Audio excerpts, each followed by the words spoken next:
one pick and are likely to choose between Arizona big man DeAndre Ayton and Slovenian guard Luka Doncic. Of special interest is the effect that newly hired Suns coach Igor Kokoskov will have on the decision. Kokoskov was the head coach of the Slovenian national team last year in its run to the gold medal in the Eurobasket tournament, which featured Doncic averaging 14.3 points, 8.1 rebounds and 3.1 assists in 9 games. That's led to speculation that Kokoskov would push the Suns to draft Doncic. But sources familiar with the Suns' thinking told Sporting News on Thursday that's just not the case. In fact, look for Phoenix to insulate Kokoskov from the decision, and to put it squarely in the lap of GM Ryan McDonough. That's not to say Kokoskov won't have any input, but the Suns do not want to put pressure on their new head coach by leaving the impression that he lobbied for or against Doncic, an impression that could hamstring him even before he started on his new job. He's damned if he does, damned if he doesn't, one source said. If he pushes for Doncic and they take him, then anything that happens with Doncic or Ayton from there is on him. No team wants to put their coach in that situation. No coach wants to be in that situation. They're going to avoid that like the plague. Play out the possibilities, and the logic behind keeping Kokoskov out of the decision is clear. If the Suns take Doncic because of his ties to Kokoskov, what happens if Doncic struggles? Won't the head coach get the blame for that?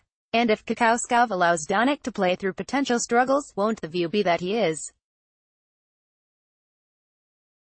playing favorites, or that he is too personally invested in Doncic succeeding?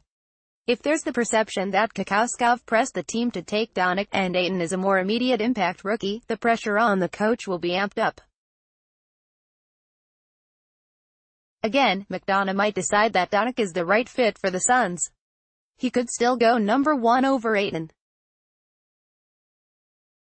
But he will have no special advantage heading into the evaluation process, and if Doncic is drafted by the Suns, it won't be because of Kokoskov. Hamidou Diallo's surprising vertical drop last year. One reason Kentucky's Hamidou Diallo made such a splash at the pre-draft combine was his incredible vertical leap of 44.5 inches. That was enough to get teams so intrigued by Diallo that he nearly decided to skip college and stay in the draft. Ultimately, he chose to go to Lexington for the season. On Thursday, Diallo went through the physical testing again.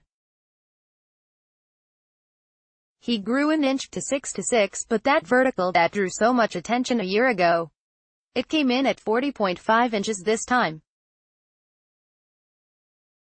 Shortly after Diallo left the gym, he talked with Sporting News about what happened on the reduced leap. "I honestly don't know," Diallo said. "That's a big question mark. I think I jumped higher. This is me straight coming from the gym right now, and I don't know. Maybe my standing reach got longer, maybe it was miscalculated.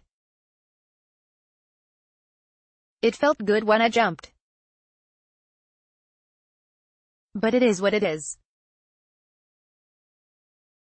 Everybody knows what type of jumper I am, how I am capable of jumping." Diallo added that his goal this week has been to show teams he can do more than jump. "I am trying to bring a different level of competitiveness and energy to the game," Diallo said. "I am trying to show that I can maintain that throughout a whole season. I am trying to show I can do that every possession. Everybody knows I am a great athlete. I have to show what else I can bring to the table." Donte DiVincenzo boosting his stock Thursday was a great day for Donte DiVincenzo, but a mixed bag for Villanova. The conventional wisdom heading into this week was that DiVincenzo, star of the NCAA championship game, in which he scored 31 points, would test the draft waters this spring, then ultimately return to the Wildcats for another season. But DiVincenzo had the best vertical leap of the combine, at 42 inches, and was 5th in the lane agility drill, 10.72 seconds, same as Kyle Kuzma last year.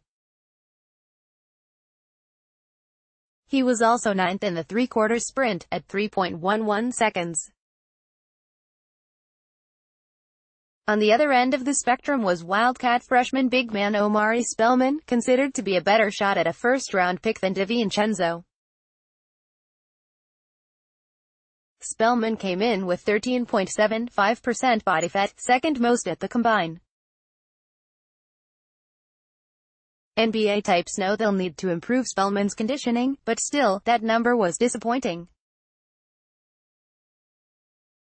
So were his agility numbers: 7th worst in the shuttle run, 3.34 seconds, 3rd worst in lane agility, 12.28 seconds, 3rd worst in three-quarter sprint, 3.38 seconds.